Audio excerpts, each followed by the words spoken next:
समन्ता चक्रवालेषु अत्रा गच्छन्तु देवता सद्धम्मं मुनिराजस्स सुनन्तु सग्गमुक्खदं ධම්මස්සවන කාලෝ අයං බදන්තා ධම්මස්සවන කාලෝ අයං බදන්තා ධම්මස්සවන කාලෝ අයං බදන්තා නමෝ තස්ස භගවතු අරහතු සම්මා සම්බුද්දස්ස නමෝ තස්ස භගවතු අරහතු සම්මා සම්බුද්දස්ස නමෝ තස්ස භගවතු අරහතු සම්මා සම්බුද්දස්ස ඒ අපගේ ශාස්ත්‍ර වූ සම්මා සම්බුදුරජාණන් වහන්සේට අප හැම දිනාගේම নমස්කාරය වේවා. සුපින්වත්නි, ඔබ හැම දිනාම මේ මොහොතේ ඊ타ම ශ්‍රද්ධාවෙන් ධර්ම ශ්‍රවණය කරන්නටයි බණ අහන්නටයි බලාපොරොත්තු වන්නේ. පින්වත්නි, බුදුරජාණන් වහන්සේගේ පණිවිඩය නිරන්තරයෙන්ම අපව උනන්දු කරවන්නේ, අපිව පොළඹවන්නේ මේ සාංශාරික ගමනට තව දුරටත් එකතු නොවන ශ්‍රාවකෙක් විදියට නිවීම සාක්ෂාත් කරගන්නටයි. ඒතකොට නිවීම කියන එක විවිධ පැතිවලින් අර්ථ දක්ව ගන්න පුළුවන්. නමුත් නිවීමේ ප්‍රධානතම ඉලක්කය, ප්‍රධානතම අදහස තමයි සියලු කෙලෙසුන්ගෙන් අයින් වෙලා සදාකාලිකවම නිවීම ප්‍රත්‍යක්ෂ කර ගැනීම. එතකොට සදාකාලිකවම නිවීම ප්‍රත්‍යක්ෂ කරගන්න කැමැති බුද්ධ ශ්‍රාවකයෙකුට ක්‍රමානුකූලව පියවරෙන් පියවරට තමන් කරගත යුතු දෙයක් තියෙනවා. ඒක තවත් කෙනෙකුට කරලා දෙන්න බෑ. තමන් විසින් ඒක ක්‍රමානුකූලව දියුණු කරගෙන පුහුණු කරගෙන ඉදිරියට යන්න අවශ්‍යයි. ඒ විදිහට ඉදිරියට යන ශ්‍රාවකයෙකුට බුදුරජාණන් වහන්සේ ඊටාම කරුණාවෙන් පැහැදිලි කරනවා තමන්ගේ ජීවිතය තුළ මේ ධර්මය ගලපා ගන්නවා නම් ධර්මයේ එළියෙන් මතුවෙනකොට තමන් කරගන්න ඕන දේ පිළිබඳ සංවේදීකමක් නැත්නම් හරියට සතෙක් බිත්තර ටික දාලා ඒ බිත්තර ටික ආරක්ෂා කරන්න නැතුව බිත්තර වලට උණුසුම ලබා දෙන්න නැතුව බිත්තර වලින් පැටියෙක් බලාපොරොත්තු වෙනවා වගේ වැඩක්. නිවන කියලා දෙයක් පවතිනවා. නිවන පිණිස ප්‍රතිපදාවකුත් පවතිනවා. නිවන පිණිස බුදුරජාණන් වහන්සේ ඊටාම පැහැදිලිව මතු කරපු ශාස්ත්‍රූන් වහන්සේ විදියටත් වැඩ ඉන්නවා. අඩුපහඩුව තියෙන්නේ නිවනට අදාළ ප්‍රතිපත්ති පූර්ණේ කරන අයගේ අඩුපහඩුවයි. ඒ කියන්නේ මේ පිළිවෙත් වල හරි අඩුපහඩුවක් අපි අද දකිනවා. පිළිවෙත් පුරන මිනිසුන්ගේ විශාල හිගයක් අපි දකිනවා. ඒ පිළිවෙත් පුරන අයගේ හිගය අඩුපහඩුව නිසා නිවන සම්බන්ධ භාවිතයේ පැත්තෙන් කතාව. ඒ කියන්නේ ධර්මයේ පුහුණු කරන ශ්‍රාවකයන් විදියට ඒ පුහුණුව තමා තුළ ඇත්තේ නැති නිසාම නිර්වාණය සම්බන්ධ පණිවිඩේ ප්‍රායෝගික භාවිතයන් අතර විශාල අඩුවක් පවතින නිසා විමුක්තිගාමී ශ්‍රාවකයන් බිහිවීමේද විශාල අඩුවක් පවතිනවා. එතකොට මේ අඩුව සම්පූර්ණ කරගන්න කැමති කෙනෙක් නම් නිවන සම්බන්ධ පණිවිඩය ඇසුරු කරන ශ්‍රාවකයන් විදියට මේ නිවනට අදාළ වැඩපිළිවෙල තුල ජීවමාන වෙන්න ඔබ තුල ප්‍රමාදයක් තියෙනවා නම් කවුරු හරි කෙනෙක් කියනවා නම් මම බණ අහලා සෝවාන් වෙනවා, මම බණ ටික අහලා සකදාගාමි වෙනවා, මම බණ ටික අහලා අනාගාමි වෙනවා, අරහත්ත්වයටපත් වෙනවා කියනවා නම් ඒක කිසිම දවසක වෙන්න පුළුවන් දෙයක් නෙමෙයි වර්තමානයේ වැනි යුගයක. බුද්ධ කාලයට සාපේක්ෂව යම් සාධාරණ භාවයක් තියෙන්න පුළුවන්. මොකද බුදු කෙනෙක් පහළ වෙන යුගයේ පහළ වෙන මිනිස්සු හරි ප්‍රඥාවන්ත මිනිස්සු. ඒ අයට හරි විනිවිද යන ප්‍රඥාවක් තිබුණා. ඒ විනිවිද යන ප්‍රඥාවක් තිබුණු නිසා ඒ අය මේ ධර්මයේ ක්‍රමානුකූලව ටිකෙන් ටික පුහුණු කරගෙන ඉදිරියට ගියපු අය. නමුත් අද ඒ බඳු පිරිපුන් ප්‍රඥාවක් තියන අය නෑ. බොහෝ කොට පැහැදිලි කරාම යමක් තේරුම් ගන්න පුළුවන් අය තමයි අද ඉන්නේ. ඒ අයට මේ ධර්මය ප්‍රමාණවත් විදියට Tamanගේ ජීවිතයට ගලප ගන්න පුළුවන් නම් ඒ ගලපා ගැනීම තුළ සම්පූර්ණයෙන්ම නිවීම අත්දැක ගන්න පුළුවන්.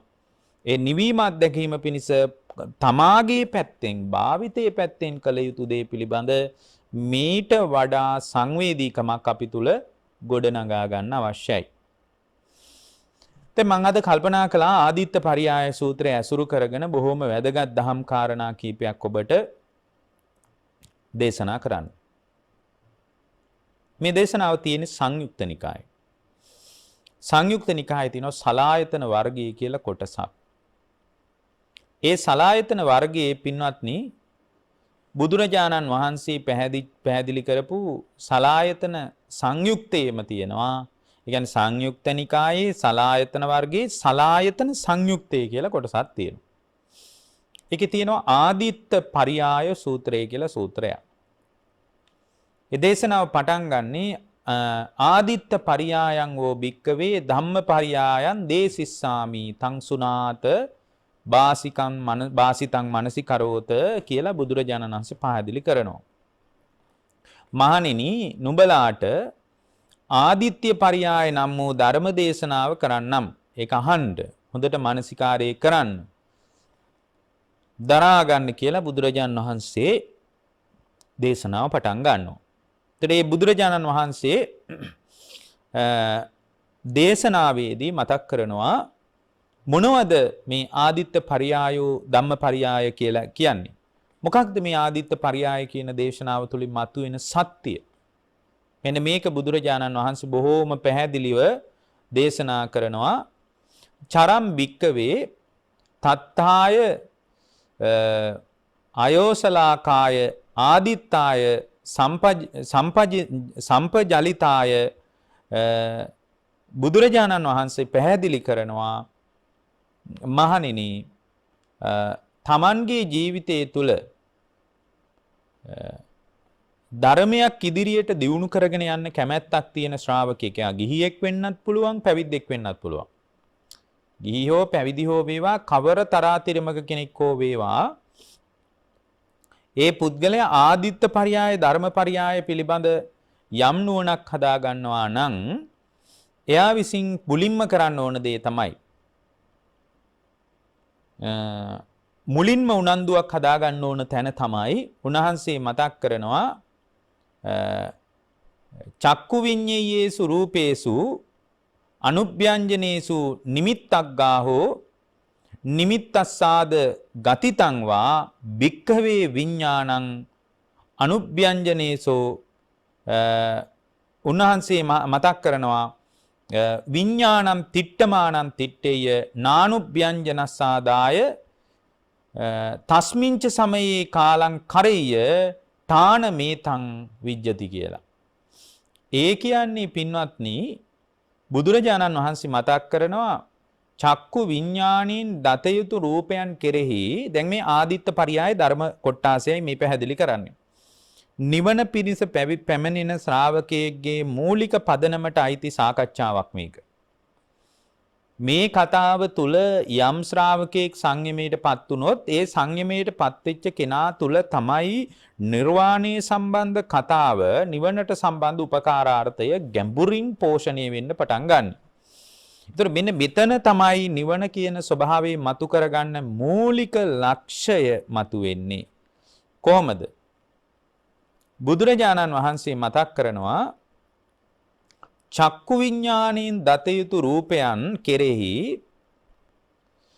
අත් ලක්ෂයක් පාලක්ෂයක් අනුභ්‍යංජන සටහන් ගැනීමට වඩා දැන් මේ ඇස පදනම් කරගෙන ඇති වෙන ක්‍රියාවලිය සම්බන්ධ කතාවක් මතු කරන්නේ. ඇහෙන් දකින රූපය කෙරෙහි මේ අපේ අත්දැකීම් පරාසය සම්බන්ධවයි කියන්නේ.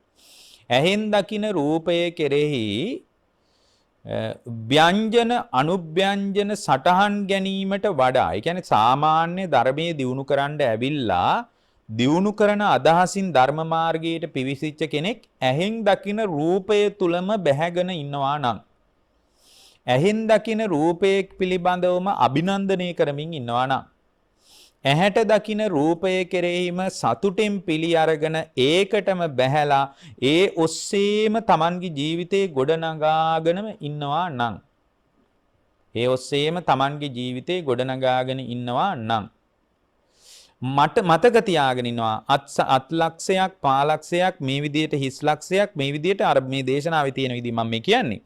ඒ කියන්නේ මේකෙන් උත්සාහ කරන්නේ භාග්‍යවතුන් වහන්සේ දේශනා කරන මේ නිමිත්ත මතකයි. අත මෙහෙම තිබ්බේ, කකුල මෙහෙම තිබ්බේ, ඔළුව මෙහෙම තිබ්බේ, ඇඟ මෙහෙම තිබ්බේ, ඊට පස්සේ යාගේ කකුල් දෙක මෙහෙම තිබ්බේ, නියපොතු මෙහෙම තිබ්බේ, කොණ්ඩේ මෙහෙම තිබ්බේ, මූණ මෙහෙම තිබ්බේ කියලා අර අනුනිමිති සටහන් කරගන්න වැඩපිළිවෙලක ඉන්නවා නම් කොහොම කෙනෙක්ද? ධර්මයටත් ඇවිල්ලා. ධර්මයේ දියුණු කරන්නත් ඇවිල්ලා. ඒ විදියට ඉන්නවා නම් බුදුරජාණන් වහන්සේ බොහොම ලස්සන කාරණයක් මතු කරනවා. ඒ තමයි පින්වත් මහණෙනි ඒ සටහන් මනස තුල නිමිති අනුනිමිති සටහන් කර ගන්නවාට වඩා වටිනවා කියනවා. ඒකට වඩා හොඳයි කියනවා. ඒකට වඩා හොඳයි කියනවා. ඇවිලිච්ච, දිලිසෙන, ගිනිදැල් සහිත රත් වූ යකඩ කූරකින්, රත් වෙච්ච යකඩ කූරකින් ඇස හාරා ගන්න එක ඊට වඩා වටිනවා කියනවා. ඒ බඳු රූප නිමිති අනුනිමිති සටහන් කර කර ඉන්නවට වඩා වටිනවා කියනවා. රත් වෙච්ච යකඩ කූරක් අරගෙන ඇහැ උලුප්පා දැමීම, ඇහැ උදුරවා දැමීම ඊට වඩා වටිනවා කියනවා. මහණෙනි සම්පූර්ණයෙන්ම නිමිති අනුනිමිති ඔස්සේ ආස්වාදයේ ඇහැ හරහා හොයන්න උත්සාහ වෙනවා නම් ඒ කියන්නේ ආස්වාදයෙන් ඇහැ හරහා හොයනවා කියන්නේ එතන රාගය හෝ පටිගය හෝ කුමන ආකාරයේ අනුසයක් හෝ වැඩෙනවා. මොකද ආස්වාදයේ කරමින් තමයි ඉන්නේ ඇහැ ඉදිරියට එන රූපය. ඒ විදියට ඇහැ ඉදිරියට එන රූපයට බැඳිලා ආස්වාදයෙන්ම මුසපත් වෙලා ආස්වාදයෙන්ම මුසපත් වෙලා ඉන්නවා නම් ඒකයි මෙතන කියන්නේ චක්කු විඤ්ඤේයේසු රූපේසු අනුභ්‍යංජනසෝ නිමිත්තක් ගාහෝ නිමිත්තස්සාද ගතිතං වා භික්කවේ විඥානං තිට්ඨමානං තිට්ඨේය.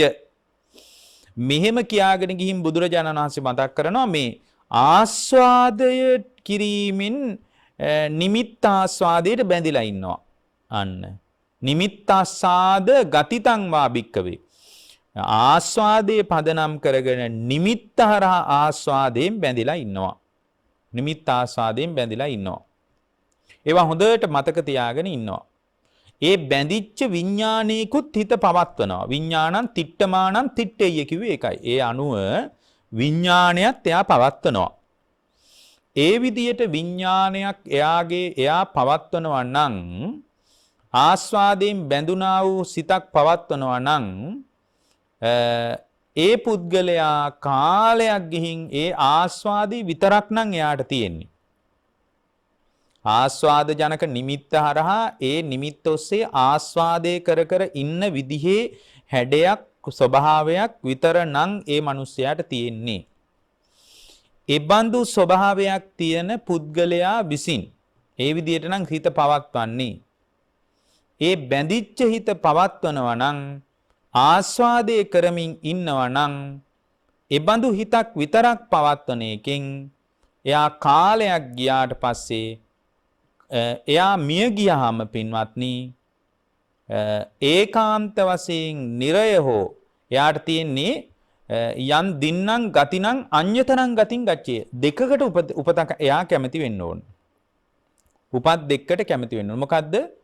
නිරයං වාති රච්ඡානයෝනි. එක්කෝ නිරේට යනවා උපරිම විපාකයේ බලපාලා, අවම විපාකයේ බලපාලා තිරිසන් ලෝකෙට යනවා. ඔන්න ඇහි ආස්වාදයට අහුවීමේ බරපතල අවදානම. දැන් මේක බුදු කෙනෙක් කියන්නේ අපිව බය කරන්නද? මොනවද බලාපොරොත්තු වෙන්නේ අපිව බය කරලා? නෑ, මේක තමයි ලෝකයේ ඇත්ත කතාව. මේක තමයි ඇහැ සම්බන්ධ ලෝකේ කතා කරන සැබෑ කතාව. ඇත්ත කතාව මේක. එතකොට මේක ඇත්ත කතාව නම් මෙබඳු කතාවක් නම් ඇහැට සාධාරණ වෙන්නේ. ඇහි කතාව මෙබඳු ස්වභාවයකින් පවතින දෙයක් නම් බුදුරජාණන් වහන්සේ මතක් කරනවා කාලයක් ගියාට පස්සේ එයාගේ මරණයත් සමග එක්කෝ එයා නිරයට කැමති වෙන්න ඕන. එහෙමත් නැත්නම් එයා තිරිසන් යෝනියට කැමති වෙන්න ඕන. මේ ගති දෙකෙන් එකට කැමති වෙන්න ඕන. මහණෙනි, මම මෙන්න මේ විදියට දෝෂේ දැකලයි ඇහෙන් නිදහස් වෙන්න. ඇහැ අභිනන්දනය කළොත් එයා අභිනන්දනය කරන්නේ දුකයි. ඇහැ අභිනන්දනය කරන තැනක දුක අභිනන්දනය කරනවා කියලා මම ඔබට කියන්නේ මෙන්න මේ ස්වභාවය භාග්‍යවතුන් වහන්සේ අතීන්ද්‍රිය ඥානයකින් දිබ්බ චක්කු දිබ්බ සෝත පරචිත්ත විඥානන ආදී ඥානයන් උපයෝගී කරලා ලෝකේ ඇත්ත දැකලයි බුදුරජාණන් වහන්සේ මේ කතාව කියන්නේ. නැතුව අපිව බය කරන්න නෙමෙයි. දැන් කෙනෙක් කියන්න පුළුවන් අතන පොඩි ම්ලේච්ඡ කතාවකුත් කියනවා. මොකද්ද? එහෙම හිතෙන්න පුළුවන් කෙනෙකුට. එතන කියනවා මහණෙනි නිමිති අනුනිමිති සටහන් නිමිත්තාස්වාදයෙන් බැඳිලා ඉන්නවා නම් ඒ නිමිත්තාස්වාදයට බැඳෙනවට වඩා හොඳයි ඇවිලිච්ච දිලිසෙන ගිනිදැල් සහිත වූ රත් වෙච්ච යකඩ කූරක් අරගෙන ඇස හාරලා දාන එක ඊට වඩා හොඳයි. ඒක ටිකක් ප්‍රචණ්ඩයි මිලේච්චයි වගේ හිතෙන්න පුළුවන්. පින්වත්නි ඒ විදියට Tamanගේ ශරීරයට හානියක් වුණා කියලා උපරිම වෙන්න පුළුවන් මරණය. එයා නිරේ යන්නේ නැහැ. හැබැයි මේ ඇසහරහා ආස්වාදයෙන් බැඳිලා නිමිත්තාස්වාදයටම ඇලිලා යම් ශ්‍රාවකෙක් ඉන්නවා නම් ඒ ශ්‍රාවකයා මැරුණාට පස්සේ නිමිති ගති දෙකකට කැමති වෙන්න ඕන. එකක් තමයි නිරය, අනිත් එක තමයි තිරිසන් ලෝකය. මේ දෙකෙන් එක තැනක උපදිනවා. අන්න ඒකයි ඇහැ හාර ගැනීම එක තාරාදීක එක පැත්තකට දාලා නිමිත්තාස්වාදයේ වින්දනය කරන එක පැත්තකට දැම්මොත් නිමිත්තාස්වාදයේ නිරේ පැත්තට යන්න තියෙන බර වැඩි. ඇහැ හාරා දැමීම මත ඒ බඳු තත්වයක් උද්ගත වෙන්නේ. අපි කියන්නේ මේ ඇස් ගලවන්න කියලා එහෙම නෙමෙයි. ඒ අවදානම තේරුම් කරන්නයි බුදුරජාණන් වහන්සේ මේ ආදිත්ත පරියාය සූත්‍රයේදී මේ කතාව පැහැදිලි කරන්නේ. ඊළඟට බුදුරජාණන් වහන්සේ මතක් කරනවා සෝත විඥාණයෙන් දත යුතු ශබ්දයන් කෙරෙහි සෝත විඥාණයෙන් දත යුතු ශබ්දයන් කෙරෙහි යම් පුද්ගලයෙක් මිහිරි අනේ ලස්සනයි යහපත් කියලා නිමිති අරගෙන නිමිත්තාස්වාදයෙන් බැඳිලා ඉන්නවනම් ඒ නිමිත්තාස්වාදයට යා බැඳිලා ඉන්නවනම් ඒ නිමිත්තාස්වාදයට බැඳෙන එක භයානකයි කියනවා. ඒ නිමිත්තාස්වාදයට බැඳිලා ඒකටම බැහැගෙන ඒකම සතුටෙන් පිළි අරගෙන ඊට වඩා ආස්වාදයට වැඩි දෙයක් එයාට පේන්නේ නැත්තම් බුදුරජාණන් වහන්සේ මතක් කරනවා මහණෙනි දිලිසෙන ගිනිදැල් සහිත වූ තියුණු යකඩ හුලකින් කන් පසාරු කරගෙන යන්ට ගැසීම ඊට වඩා වටිනවා කියනවා. මොකද ඒක නිසා කවදාවත් නිරේ යන්නේ නෑ. හැබැයි අර නිමිත්තාස්වාදයට බැඳිලා ඇලිලා ඒකටම වසඟයට ගිහින් ඒකම සතුටෙන් පිළි අරගෙන වාසය කළොත් ඒකේ ආවසානික විපාකය තමයි ඒකාන්ත වශයෙන් යා නිරයට හෝ තිරච්ඡානියොන් උප්පරිම විපාකේ නිරය. අවම විපාකේ තිරිසන් ලෝකේ. ආයි මනුස්ස ලෝකේ නෙමෙයි. ඒ නිසා ඒ අවදානම තේරුම් ගන්නයි බුදුරජාණන් වහන්සේ මේ කතාව කියමින් නිරන්තරයෙන් හැම වෙලාවකම මේ தත්ත්වය සැබෑවට පැහැදිලි කරන්නේ. ඊළඟට බුදුරජාණන් වහන්සේ මතක් කරනවා නිමිත්තාසාද ගතිතං මා භික්කවේ විඥානං තිට්ඨමානං තිට්ඨෙය්‍ය අනුභ්‍යංජනසාද ගතිතං වා තස්මින්චේ සමයේ කාලං කරෙය්‍ය ඨානමේතං විජ්ජති යා දින්නම් ගතිනම් අඤ්‍යතරං ගතින් ගච්ඡෙය්‍ය නිරයං වා තිරච්ඡාන යෝනින් වා ඉමං ක්වාහම් භික්කවේ ආදීනවං දිස්වායවං වදාමි. නිමිති ආස්වාදේ කිරීමෙන් බැඳුන ඊ타ම කුඩා ලකුණු නානුභ්‍යංජන කිව්වේ ඒකයි. ඊ타ම කුඩා ලකුණු පවා ආස්වාදේ කිරීමෙන් බැඳිලා විඥානයේ පවත්වනවා නම් ඒ පවත්වන කාලේ එයා කලුරිය කරන්නේත් නම් ඒ කාලේ මැරුණොත් නිරය හෝ තිරිසංයෝනී යන ගති දෙකෙන් එකකට අනිවාර්යෙන් කැමති වෙන්න ඕන කියලායි බුදුරජාණන් වහන්සේ මතක් කරන්නේ. පින්වත්නි මේ ඇස නිරන්තරයෙන් අපිව අනතුරේ දාන එකක්. කන නිරන්තරයෙන් අපිව අනතුරේ දාන එකක්. මේක මේ ඕනෑවට වඩා මේ අභිරමණය කරමින් සතුටෙන් පිළි අරගෙන වාසය කරන්න ඕන තැනක් නෙමෙයි. මේ ඇස කනත් කියන තැන්වලදී අපිට පරිස්සම් වෙන්න බැරි වුණොත් එතන පින්වත්නි නව කර්ම ගොන්නක් සකස් වෙනවා. නව කර්මයක් පැනවෙනවා කියන්නේ ඒ කර්මයට අනුව ජාතිය පැනවෙනවා කියන එකයි.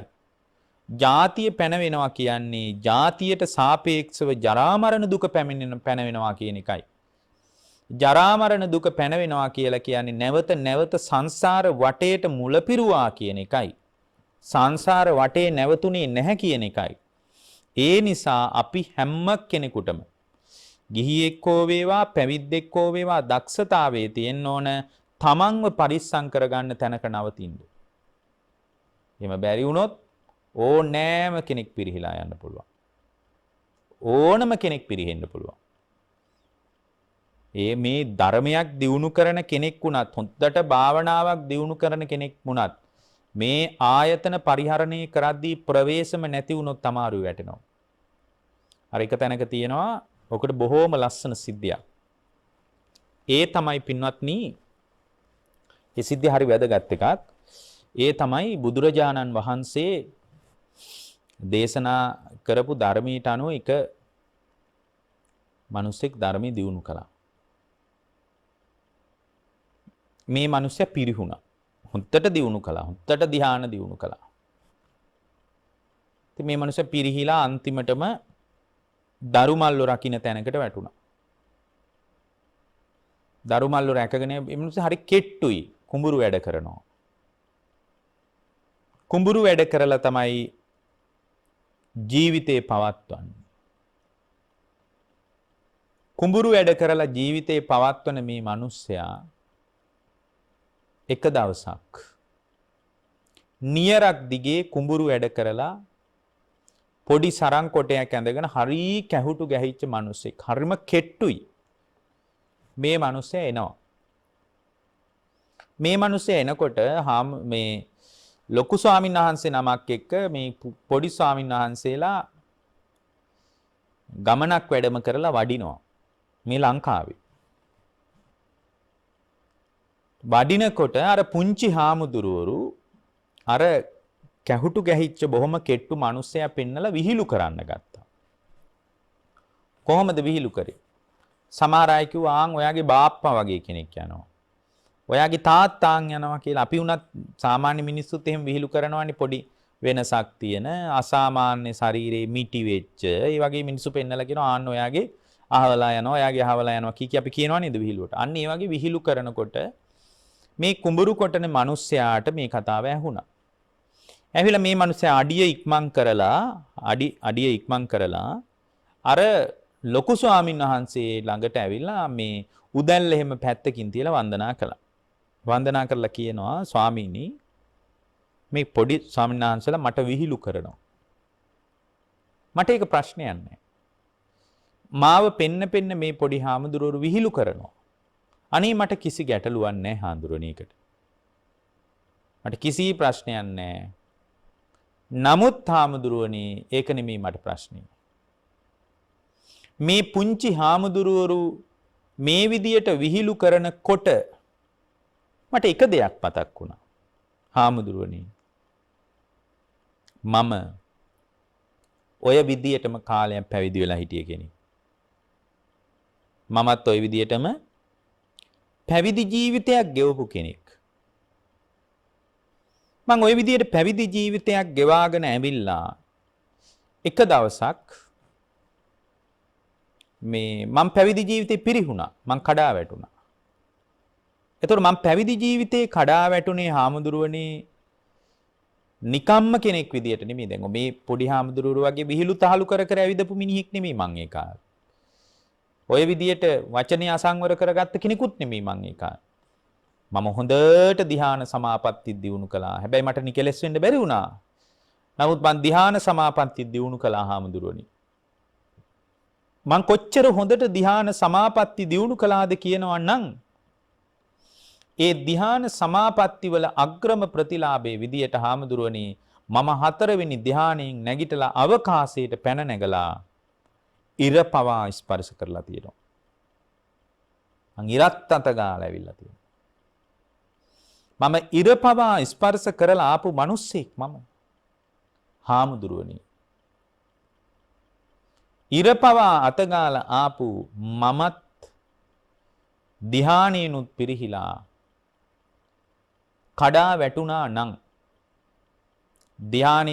ධ්‍යානෙනුත් මම පිරිහිලා බිඳ වැටුණා නම් හාමුදුරුවනේ මේ පොඩි හාමුදුරුවරු ගැන කවර කතාවද? මගේ ප්‍රවේශම මට හදාගන්න බැරි වුණා. හැබැයි මම නිකම්ම පැවිද්දෙක් නෙමෙයි. මට සිවුරයි පාත්‍රය විතරක් නෙමෙයි තිබුණේ. පාත්‍රයේ සිවුරත් එක්ක මට තිබුණා ධ්‍යානයත් එ르දියක් තිබුණා. ඒවත් බිඳ වැටුණා නම් මේ පොඩි ස්වාමීන් වහන්සේලා ගැන කවර කතාවද? ඒ නිසා මේ පොඩි හාන්ලට කියන්නේ මාව පෙන්නලා විහිළු කරන්න එපා කියලා. එතන මේ ගුරු ස්වාමීන් වහන්සේ රහතන් වහන්සේ නමක්. උන්වහන්සේ බැලුවා මේ කතාව කොච්චර ඇත්තද කියලා. බලනකොට උන්වහන්සේ දැක්කා ඇත්තටම මේ මිනිස්සයා ඒ කියපු විදියටම පැවිදි වෙලා ඉඳලා තිනවා. ඒ කියපු ආරාමෙම ඉඳලා තිනවා. ඒ සාම එ르දියක් තිබිලක් තියෙනවා. එහෙම මිනිස්සෙකුත් පිරිහුණා කියලා බුදුරජාණන් වහන්සේගේ ධර්මයේ තුලින් අර පුංචි ස්වාමීන් වහන්සේලාට අනුශාසනා කරනවා. දැන් බලන්න මෙතන මේ කඩා වැටෙන්නේ ධර්මයේ දියුණු කරන කෙනා වෙන කවර දෙයක් නිසාවත් නෙමෙයි. එකම දෙයක් නිසායි කඩා වැටෙන්නේ. මොකක්ද ඒකම දේ? එකම දේ තමයි මේ අපි කියන විදියට ආයතන පරිහරණය කරද්දී ඊතා සිහිනුවණින් ආයතන පරිහරණය කරන්න බැරිවීමයි අරුබුදය. බැරිවීමමයි අරුබුදේ පින්වත්නි, වෙන කවරක්වත් නෙමෙයි. ඊළඟට බුදුරජාණන් වහන්සේ මේ ආදිත්ත පරියාය දහම් කොටාසේදී මතක් කරනවා චරම් භික්කවේ තින්හේන බූරේන ආදිත්තේන සම්පජලිතේන සජෝති භූතේන ජීවහින්ද්‍රියං සම්පලි මට්ටං න ත්වේච. ඊළඟට බුදුරජාණන් වහන්සේ මතක් කරනවා මේ විදිහට කියාගෙන ගිහින් අනුභ්‍යංජනේ නිමිත්තක් ගාහෝ නිමිත්තස්සාද ගතිතං වා භික්කවේ විඥානං තිට්ඨමානං තිට්ඨේය. යම් වෙලාවක ජීවහා විඥානීන් දත යුතු රසයන් කෙරෙහි රසයන් මధుරය යන වශයෙන් නිමිති ගත්තොත් අනුනිමිති ගත්තොත් දිවෙන් ගන්න රසයේ පදනම් කරගෙන හැම වෙලාවකම අපි තුල නිමිති අනුනිමිති ගොඩ නැගෙනවා. රසයි කියලා වෙනකොට නිමිති කොටාසයක් ගොඩ නැගෙනකොට රස නෑ කියලා වෙනම නිමිති කොටාසයක් ගොඩ නැගෙනවා. රස වශයෙන් හෝ රස නෑ කියන කාරණේ වශයෙන් හෝ තමාගේ ජීවිතය තුල ගොඩ නැගෙන නිමිති පදනම් කරගෙන එයා තුල පින්වත්නි පපංච සංකා සමුදාචරಂತಿ ප්‍රපංචකරණයකට හැම වෙලාවකම අහු වෙලා යන ගතියක් එයාගේ ජීවිතය තුල තියෙනවා. ප්‍රපංචකරණයකට අහු වෙලා යන ගතිය. බුදුරජාණන් වහන්සේ මතක් කරනවා පින්වත් මහණෙනි, ජීවහා විඥානින් දත යුතු රසයන් කෙරෙහි මధుරයි රසයි ප්‍රණීතයි ප්‍රියයි කිය මනාප තැනින්ම අල්ලගත්තොත් එතන වැඩෙන්නේ මොකද්ද? රාගානුසය. රස නෑ තිත්තයි මේවා මොන රසද කිය ගැටුනොත් එතන වැඩෙන්නේ පටිඝානුසය. එහෙනම් දිවහරා අනුසය පෝෂණය වෙනවා. අනුසය චුට්ටක් තිබ්බත් උපදිනවා නම් මෙතන ලොකු අවුලක් තියනවද නැද්ද? තියෙනවා. එහෙනම් දිවහරා උපතට නෙමෙයිද තල්ලුව හම්බ වෙන්නේ? අපි කවුරුත් හිතනවද මේ දිවෙන් ගන්න රසේ පදනම් කරගෙන අපි සාංශාරික ජාලයත් එක්ක අමාරු වෙටනවා කියලා? මේ බුදු කෙනෙක් හැර මේ බඳු කතාවක් ලෝකේ කිසිවෙක් දන්නේ නැහැ පින්වත්නි. කිසිවෙක් දන්නේ නැහැ. බුදුරජාණන් වහන්සේ මතක් කරනවා දිව පදනම් කරගෙන ජීවහා විඥාණයෙන් දත යුතු රසයන් කෙරෙහි මధుරය රසය යන ආදී වශයෙන් ගන්න එක ධර්මී බුද්ධ ශ්‍රාවකයේ ප්‍රධාන පර්යාය නම් දිව ගැනම නම් භික්ෂුවගේ කතාව, දිවත් එක්කම නම් භික්ෂුවගේ ගනුදෙනුව ඒකට වඩා වටිනවා, ඒකට වඩා හොඳයි කියනවා. හේතුව තමයි දැන් ඒ බඳු දිව මధుරයි ප්‍රියයි දිවෙන් ගන්න රසයේ පදනම් කරගෙන මధుර වශයෙන්ම පිළිගන්න ගතියක් නම් දිව ඇසුරු කරගෙන ඒ පුද්ගලයා තුල පවතින්නේ නිමිත්තාස්වාදයෙන් ඒ භික්ෂුව බැඳිලා නම් දිව සම්බන්ධ ක්‍රියාවලියට එයා ගති දෙකකට කැමති වෙන්න ඕන. දින්නම් ගතින්නම් අඤ්‍යතරං ගතින් ගච්ඡෙය. උපත් දෙකකට කැමති වෙන්න ඕන. මොකද්ද? නිරයං වා තිරච්ඡානයෝනි. උපරිම විපාකේ නිරය, අවම විපාකේ තිරච්ඡානයෝනි. තිරිසන් ලෝකේ. ආය තිරිසන් ලෝකේ මේ විවිධත්වයේ දිහා බල වර්ණනා කරන්න දෙයක් නැහැ තිරිසන් ලෝකේ. ওই තිරිසන් ලෝකේ ගොඩාක් ඉපදිලා තියෙන්නේ දිව සම්බන්ධ පිනවන්න. ওই කපුට වෙලා හිම උපදින්නේ. මං හිතන්නේ දිව සම්බන්ධ බරපතල විදියට මధుරයි ප්‍රියයි වශයෙන් අල්ලගෙන හිටපු අය තමයි. කපුටෙක් විදියට ඔබේ ජීවිතේ ලියවෙන්න බැරි කමක් නැහැ. ඔබ මහාචාර්යවරයෙක් වෙන්න ඇති, උගතෙක් වෙන්න ඇති. විවිධාකාර වටිනාකම් ඔබේ ජීවිතයට එකතු කරගත්ත මිනිහෙක් වෙන්න ඇති. ඒ වටිනාකම් එක්කම ඔබ නිතර ගනුදෙනු කරනවා ඇති. නමුත් පින්වත්නි, ඔබේ ජීවිතේ එබඳු තැනක ලියවෙන්නේ නැහැ කියලා අපි කාටවත් කියන්න පුළුවන් කමක් නැහැ. එහෙමනම් අපි අවදානමක ඉන්නේ.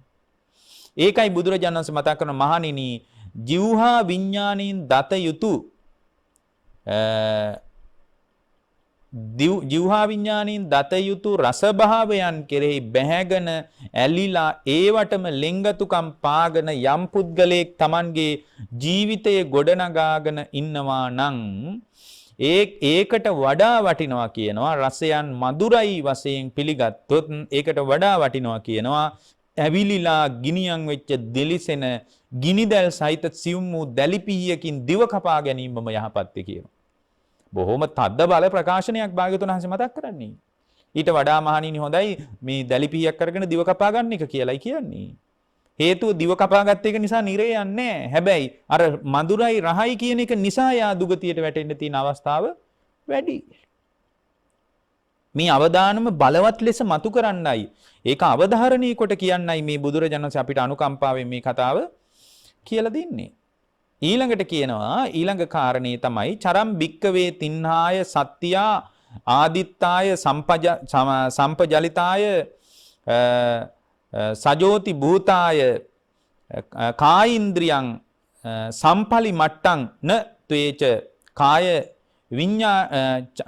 කාය විඤ්ඤයේසු පොට්ටබ්බේසු අනුභ්‍යංජනසෝ නිමිත්තක් ගාහෝ එතකොට දැන් යම් ශ්‍රාවකෙක් කාය විඥාණයෙන් දත යුතු ස්පර්ශයන් මෘදුයි මොලොක් සනීපයි සැපයි කිය මේ ඒකටම බැහැගෙන ඒ ඔස්සේම නිමිත්ත ආස්වාදේ විතරක්ම දකිමින් ආදීනමයක් දකින්නෙත් නැහැ, නිස්සරණයක් ගැන කතාවකුත් නැහැ. ආස්වාදයට මුසපත් වෙලා මේ ලෝකයට බැහැ එබ්බඳුම ආස්වාද හොය යනවා. එබ්බඳුම ආස්වාද හොය යනවා නම් බුදුරජාණන් වහන්සේ මතක් කරනවා යම් ශ්‍රාවකයෙක් එබඳු ආස්වාදයන් නිරන්තරයෙන් හොය ස්පර්ශයේ පදනම් කරගෙන ආස්වාදයේම හොයා ගිහින් නිමිති අනුනිමිති අරගෙන යම් ශ්‍රාවකෙක් වාසය කරනවා නම් මෘදුයි මොලොක් කියලා ඒ ආස්වාදයටම බැඳිච්ච විඥානයක් හැම වෙලාවකම මේ පුද්ගලයා පවත්වමින් ඒකටම බැහැලා ඒ අනුවම කටයුතු කරමින් Tamanගේ ජීවිතය ගෙවනවා නම් ඒ ගෙවන කෙනා ගති දෙකකට අකමැත්තෙන් උනත් කැමති වෙන්න ඕන කියන. අකමැති වෙන්න පුළුවන් වෙන විකල්පයක් නැහැ. මොකද්ද? දින්නම් ගතින්නම් අඤ්‍යතරං ගතින් ගච්ඡේය නිරයං වා තිරච්ඡාන යෝනින් නිරය හෝ තිරිසං යෝනිය කියන දෙකෙන් එකට කැමති වෙන්න ඕන මරණින් පස්සේ. පාංශකූලකින් ගොඩ දාන්න බෑ වැඩි. 7 දවසේ බණ කිව්වා කියලා වැඩේ ගොඩ දාන්න බෑ. 3 මාසේ බණ කිව්වා කියලා වැඩේ ගොඩ දාන්න බෑ. හාමුදුරුවෝ 500ක් ගෙනල්ලා දන් දුන්නත් නිරේට ගියපු මිනිහෙක් කොහොමද පින්වත්නි නිරෙන් ගොඩ ගන්නේ? කරන්න බෑ. බුදුරජාණන් වහන්සේ මතක් කරනවා කාය විඤ්ඤයේසු පොට්ටබ්බේසු අනුභ්‍යංජනේසු නිමිත්තක් ගාහෝ කාය විඥාණයෙන් මෘදුයි මොලොක් වශයෙන් හැම වෙලාවකම නිමිති නානුභ්‍යංජන අනුනිමිති අරගෙන ඒ ආස්වාදයටම බැඳිලා ආස්වාදයටම යට වෙච්ච හිතක් යම් ශ්‍රාවකෙක් පවත්වනවා නම් ඒ ආස්වාදයට යට වෙච්ච හිතක් පවත්වන එකට වඩා වටිනවා කියනවා ඒකට වඩා යහපත් කියනවා දිලිසෙන ගිනිදැල් සහිත තියුණු වූ මහත් වූ විශාල වෑයකින් කය රැහැලා දාන කීට වඩා හොඳයි කියනවා. කය රැස්සොත් උප්පරිම මැරෙයි කියනවා, නිරේට යන්නේ නැහැ කියනවා. ඒකට වඩා භයානක දෙයක් තමයි කය මුල් කරගෙන අන්ධ බාල පෘථග්ජනෙක් කර ඉන්නේ. මේ බුදු කෙනෙක් මේවා මතු කරන්නේ පින්වත්නි මේ පුද්ගලයා බය කරන්න නෙමෙයි. ඒ කියන්නේ පුද්ගලයාව බය කරලා බුදු කෙනෙක් මොනවා බලාපොරොත්තු වෙන්නද මේ ලෝකෙන්? කවරක්ද බලාපොරොත්තු වෙන්න පුළුවන්? කවර දෙයක්වත් පින්වත්නි බලාපොරොත්තු වෙන්න පුළුවන් කමක් නැහැ.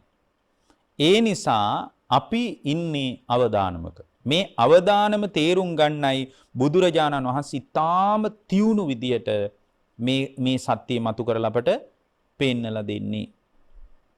ඊළඟට බුදුරජාණන් වහන්සේ මතක් කරනවා චරම් භික්කවේ සොත්තං සොත්තං බෝ පනාහම් භික්කවේ වඤ්ඤං ජීවිතානං වදාමි. මහණෙනි නිදා ගැනීම උතුම්.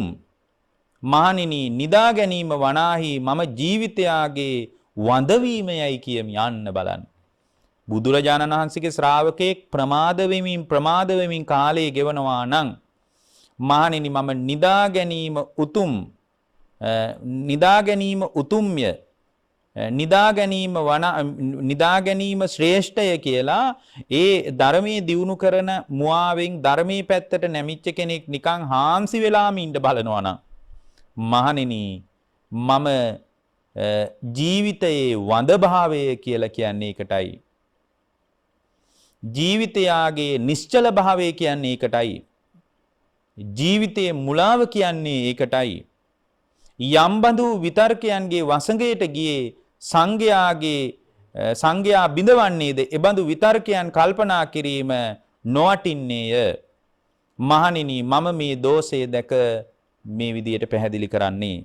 එතකොට අපි දැනගන්න ඕන මේ ඉන්ද්‍රිය පරිහරණය තුල යම් ශ්‍රාවකෙක් අසරණ වෙනවා නම් නින්දටම වහ වැටිලා ඉන්නවා නම් ඒක බුදුරජාණන් වහන්සේගේ අප්‍රමාදීව ගුණධර්ම පිරීමේ වැඩපිළිවෙලට විරුද්ධ වැඩපිළිවෙලක්. එයා බුදුදහමට විරෝධයක් පාන ශ්‍රාවකෙක්. එතකොට ඒ විරෝධයක් පාන ශ්‍රාවකයාගේ අනතුර මේ විදියට බුදුරජාණන් වහන්සේ අපට පැහැදිලි කරනවා. බුදුරජාණන් වහන්සේ මතක් කරනවා පින්වත් මහණෙනි ශ්‍රුතවත් ආර්ය ශ්‍රාවකෙක් විසින් හැම වෙලාවකම නිරන්තරයෙන්ම ඒ ශ්‍රුතවත් ආර්ය ශ්‍රාවකයා මෙන්න මේ විදියට සලකන්න ඕන කියනවා. ඒ ශ්‍රුතවත් ආර්ය ශ්‍රාවකයා විසින් ඇවිලගත් දිලිසෙන්නා වූ ගිනිදැල් සහිත වූ රත් වූ යකඩ කූරකින් ඇසහාරා දැමීමක් තිබෙනවා. මම මෙන්න මේ විදියට කල්පනා කරොත් ඒ ඇසහාරා දැමීමෙන් බැහැරවීම පිණිස, ඒ කියන්නේ ඇසහාරා දැමීම ශ්‍රේෂ්ඨයි ප්‍රියමනාප මధుර රූපයේ දකින්නකට වඩා කියලා භාගතුන් වහන්සේ මේ විදිහට වදාලා. ඒ නිසා මහණෙනි මම ශ්‍රුතවත් ආර්ය ශ්‍රාවකයෙකුට මෙබඳු දෙයක් යෝජනා කරමි. මෙන්න මේ විදිහේ කතාවක් කියමි. මෙන්න මෙහෙම කල්පනා කරන්න කියනවා. ඇස අනිත්‍ය වූ දෙයක්. අන්න ඇස අවබෝධයේ කරා යන ශ්‍රාවකයා, ඇසෙන් නිදහස් වෙන කෙනා, ඇස හරහා දුගතියට සතර අපායට නොයැටෙන ශ්‍රාවකයාගේ පරිකල්පනය ඊළඟට පැහැදිලි කරනවා. උන්වහන්සේ මතක් කරනවා ඉති චක්කුං අනිච්ඡං රූපං අනිච්චා චක්කු විඥානං අනිච්ඡං චක්කු සම්පස්සෝ අනිච්චෝ. බුදුරජාණන් වහන්සේ මතක් කරනවා මහණෙනි අවබෝධයේ පැත්තට ඇස හරව ගන්න ශ්‍රාවකයා විසින් කල්පනා කළ යුතුයි ඇස අනිත්‍ය වූ ධර්මයක්, රූපයද අනිත්‍ය වූ ධර්මයක්, චක්කු විඥානයේද අනිත්‍ය වූ ධර්මයක්, චක්කු සම්පස්සේද අනිත්‍ය වූ ධර්මයක්.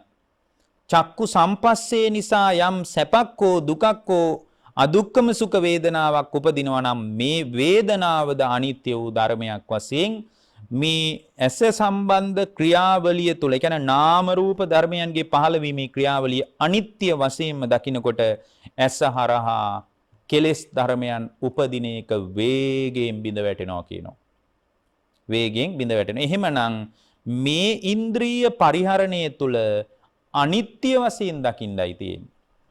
මේ ඉන්ද්‍රිය පරිහරණය තුළ ශ්‍රාවකයාට කළ යුතු එකම දේ තමයි මේ ඉන්ද්‍රිය පරිහරණය තුළ අනිත්‍යතාවයම දැක ගන්න එක.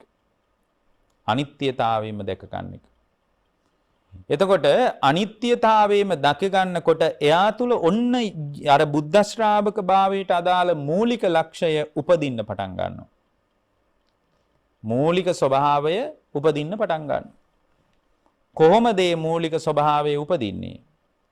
මූලික ස්වභාවය උපදින්නේ ඒ ශ්‍රුතවත් ආර්ය ශ්‍රාවකයා ඇස කෙරෙහිද ඊට පස්සේ කලකිරෙනවා. ඇයි? ඇසත් අනිත්‍යයි, රූපයත් අනිත්‍යයි, චක්කු විඥානයත් අනිත්‍යයි, චක්කු සම්පස්සයත් අනිත්‍යයි, චක්කු සම්පස්සජා වේදනාවත් අනිත්‍යයි. ඒ වේදනාව අස්සේ සැපය උද්ගත වුණත්, දුක උද්ගත වුණත්, අදුක්කම සුඛ වේදනාවක් උද්ගත වුණත්, මේ කුමර වේදනාවක් උද්ගත වුණත් ඒ හැම වේදනාවක්ම අනිත්‍යයි.